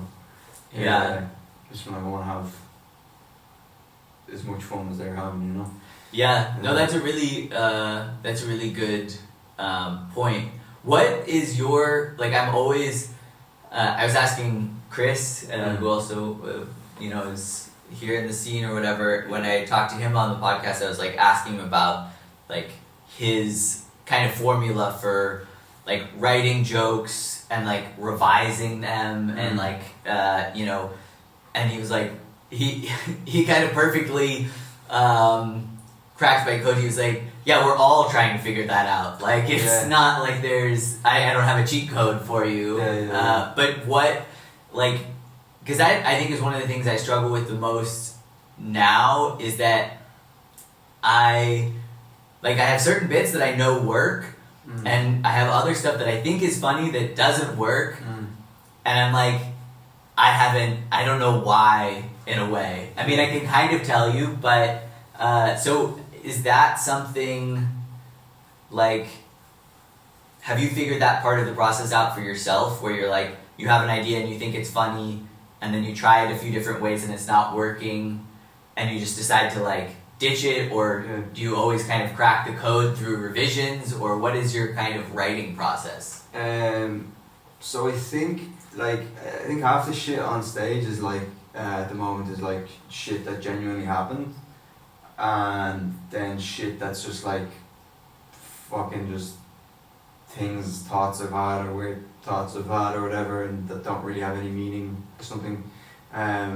So like a lot of my stuff at the moment is like, the first half of my set is like my living, when I was there, because like before I moved in with Moni, I was sharing a room with like 2 other guys. Yeah. So like a room was between maybe a little bit bigger than this, so like obviously I had like a lot of just funny shit from that. Did they have a podcast studio in the corner too, or? yeah. It was like, it was, dude, it was so gross, like it was so bad, and it was, so I had like a lot of shit with like, just like that whole thing, and then I have like a big chunk of my set is about me being gay, which is just like a gold mine of fucking material, like, so a lot of that is just like kind of true shit as well, and how I feel about it and stuff, and so like, well, yeah, I think how I come up with shit changes like every fucking like 4 or 5 months. Like I think beforehand I used to like have the jokes like written out word for word on paper, and I was like memorizing the jokes, then going up and then like saying them verbatim every single time, and then I was just like, this isn't fun, like I'm not like, so now I go up and I just have like a vague idea, and I like try and tell it differently like every time I go up, like you're still the same, but like, and then as well like the sort of going up and then like figuring out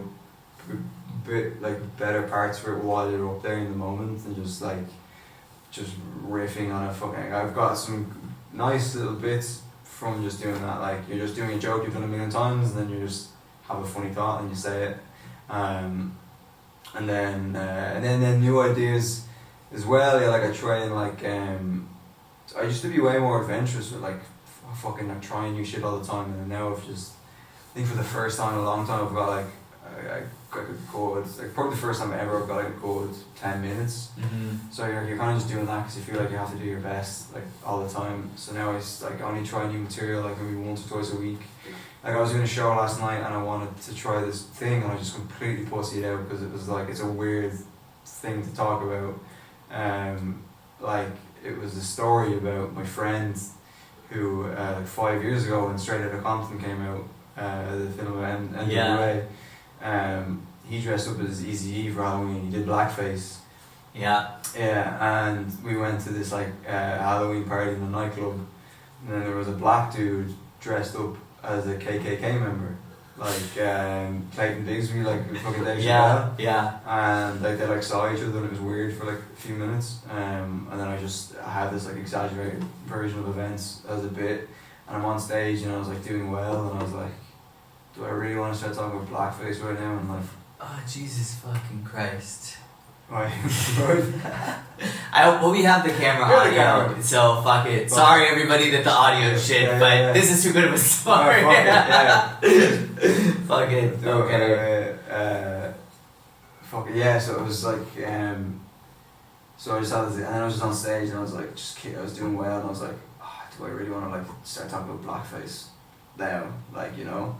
And there's black people in the room as well. And you're like, oh fuck. It seems like every time you want to tell a joke about a certain members of society, they're always in the room. Like when you're doing it for the first time before you know it works, like you're just terrified, because like at least when you've done, like I used to have this joke when I started out about this dog that was racist, that didn't like, it was my cousin's. I had this like a big Tibetan Mastiff, like a big fucking dog that hated black people. Like every other people, they would just walk on the street and it was just a nice dog. It saw black people and it would just fucking lose his mind. Like it would just be like, trying to attack them and everything. So I had this joke about this dog that hated black people. I remember the first time I did it, I was like, so fucking nervous, because like there was a black comedian and there's like these 2 black audience members came in, and I did it and they were like the only people who laughed. And then I did it again that night at another show. No one in the room laughed except the black woman at the back. So like after I did that, then I was like super comfortable doing it. But like now when you're trying out new shit that's like, you know, like about like black people or about trans people and stuff, the first time you do before you know it's a good joke, you're like, fuck man, this could go like tits up, like big time.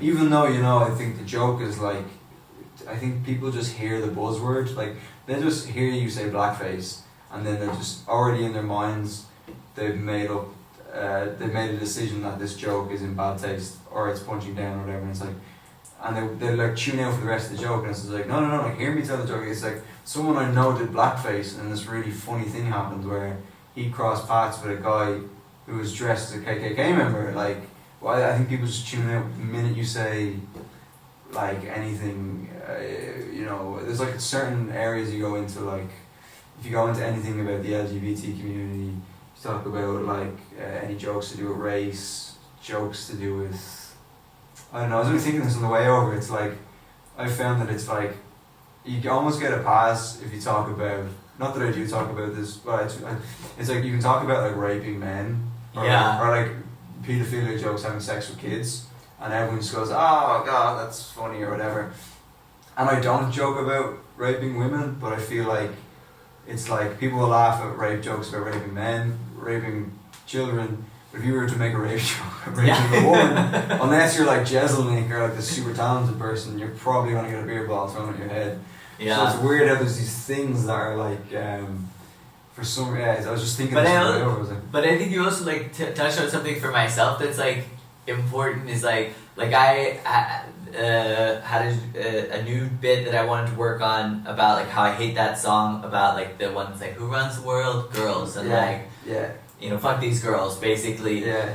And there was this group of like women, I think maybe one of them was lesbian or like non-binary. They were like right in the front, and like I was doing this shit about having two moms, and they were like, and I already knew, I'm like, this isn't gonna go well, but I kind of almost feel like if you don't do it, then it's inappropriate. You know what I mean? Like if you can't say it, like as you said, like there's like 3 black people in the audience, and you're like, fuck, I gotta do this joke, and I kind of feel like if you don't do the joke, then it's like fucked up. But it's like, because if you're like, oh, I wouldn't make this joke in front of you. But it's like, you're it's like an integrity thing. It's like, it's like you either want to do this joke or you can't. Like it's like you're a pussy if you're like, oh, I can only do this joke in front of white people. It's like, no, like you need to be able to do this joke in front of black people or women or whatever. Which is so funny because I have the same, like you said, you have 2 moms, and then some of the women will be like, woo, or if there's like, you know, like LGBT people in the crowd or whatever, they'll probably love it. So I have like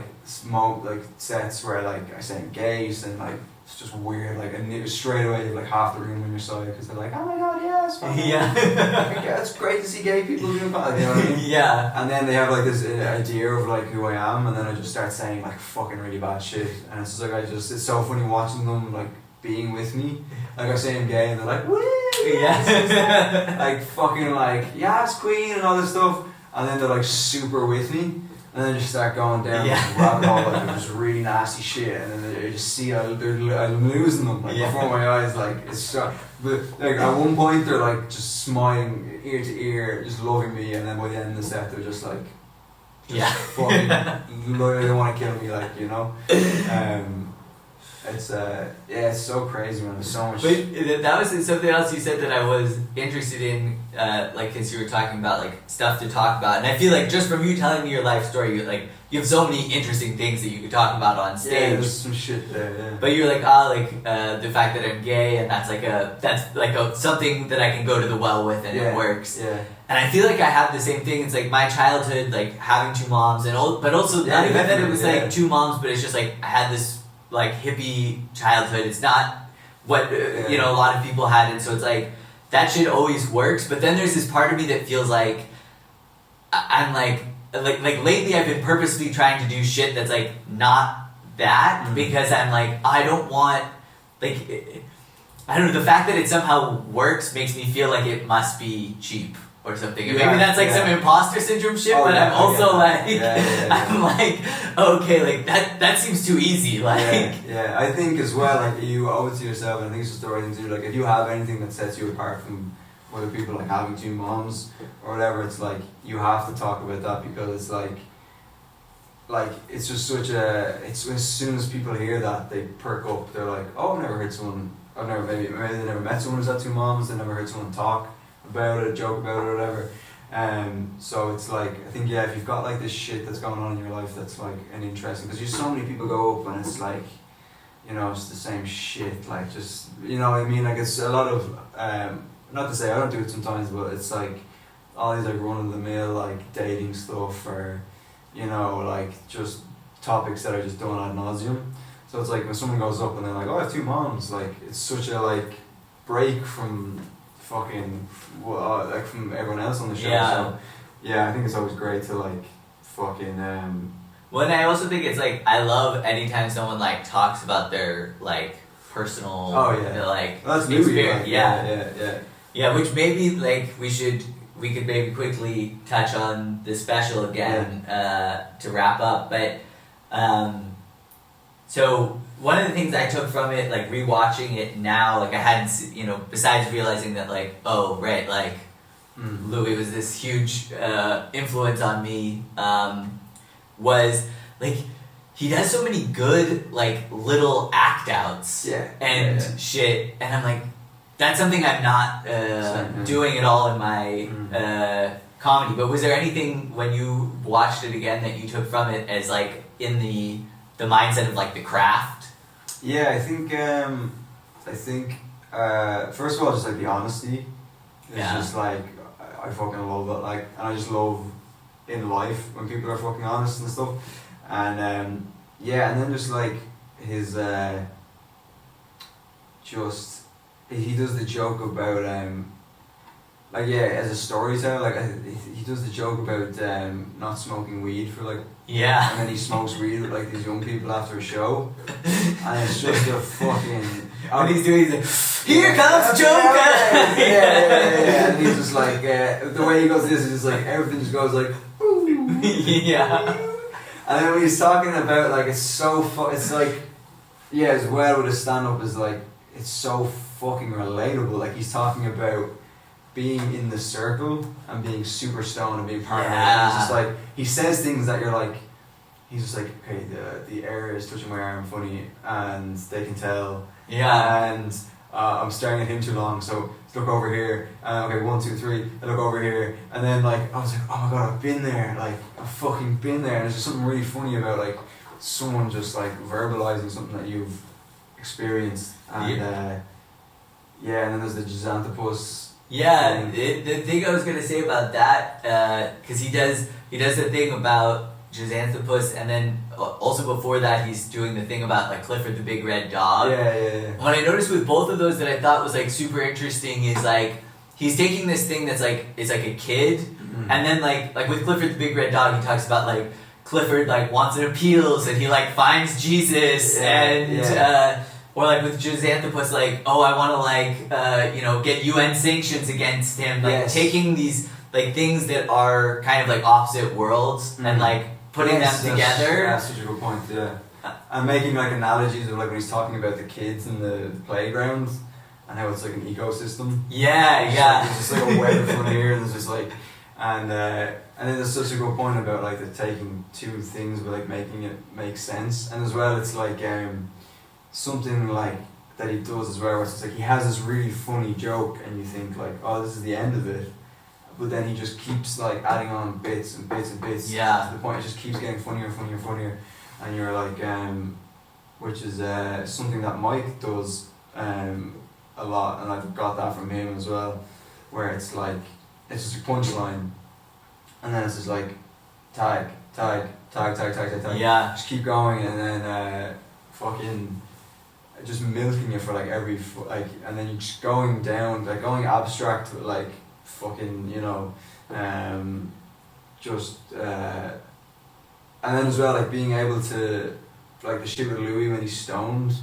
like just I wish I could do more act outs, because I think acting out like shit on stage scares the shit out of me. I've done it a few times and it's just fucking like it just didn't work, so now I'm like really afraid to do it again.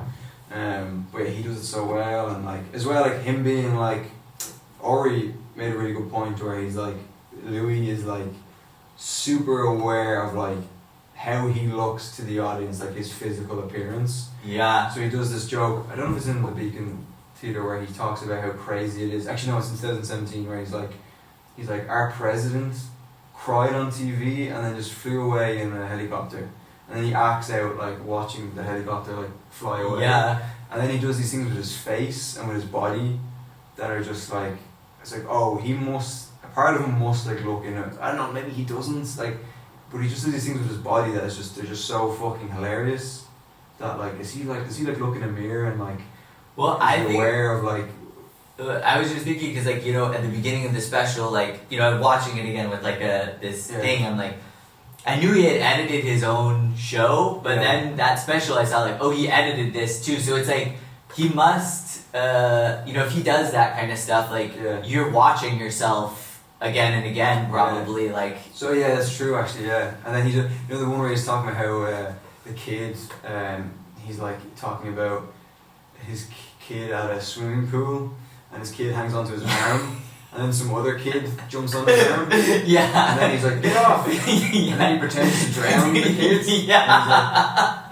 And then he swims away. He's like, I think there's a dead kid over there. Dead kid over there. It's like, just the way he swims away, like this, just looking over his shoulder, like, just him doing that, like, the way he looks doing that, like, I'm like, I wonder if he's just like super aware from watching himself, like, whoa, like he can just do shit with his face and his body and stuff that is just like, it's just really funny. And then it's like as well, he just does this thing where he talks about like, I don't know if it's on, maybe it's on, I can't remember what special time he's talking about how he's on a plane and he's a wife and husband get on, and the wife's like, oh, can you swap seats once? Oh yeah. And then the husband's like, no, Yeah. no. And then he just goes, he's like, I just got off the plane and go on the trip. Like, Yeah. and you're just visualizing him just like getting off the plane and just going home. Like, it's, oh man, there's just so much fucking layers to the shit that he does. It's just like.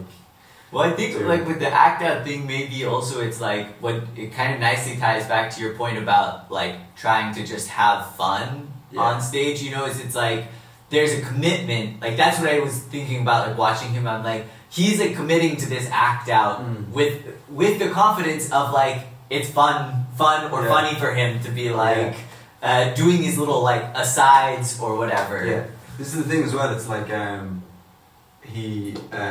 it's like I kind of learned that like if you're gonna act something out, like you have to go all in. Like if you try and half-ass it, like it's just not gonna be funny. Like if you're gonna act something out, you have to fucking like commit to it. And then as well, I heard Louie saying something on like a podcast or like Opie and Anthony or something where he was just like, which is like an eye-opening thing to me. He was just like, everything you see me do on stage, on like a special, like when he's filming something, is like everything is pre-planned. Like even the shit that looks improvised in the moment, he's like, it's all every movement, every face, every throwaway remark, which is like mind blowing to me because I was like, oh, so you can kind of like do that.